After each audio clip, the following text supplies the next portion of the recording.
future success. Let's talk to Larry Winget, our old buddy. He's the pit bull of personal development and author of the new book, What's Wrong with Damn Near Everything. Larry, good morning to you.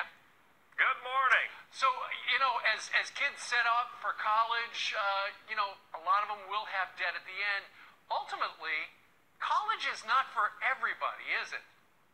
You know, it's not for everybody, and what's interesting to me about this whole deal is we have 841,000 students who owe $9 billion that they're in default on. Now, that's our money, taxpayer money.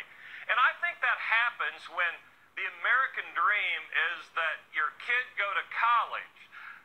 That's not always the American dream if they're going to graduate with that much debt. And what we have to do is guide our kids so they don't end up with that much debt, so they actually end up with a degree that has value in the marketplace.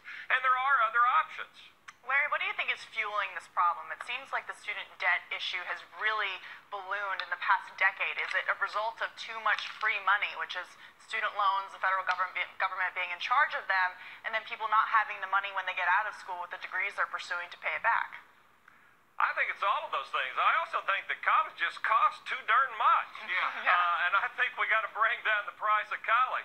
I do think, though, that what you just said, Katie, is true, that we have to guide our kids so when they do graduate that they've got a degree that has value in the marketplace. You know, I appreciate we tell our kids that they need to follow their passion, and if your passion is art history or anthropology, that's great. Right. Just understand that you're probably going to graduate with debt and have that debt because there aren't a lot of jobs in anthropology and art history.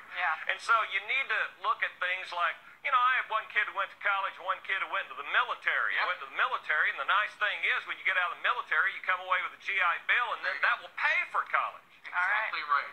And there's also trade school, learn a trade. Yep. Larry, thank you very much for joining us, putting it all in perspective. Forward to reading your book as well. Love the title. All right.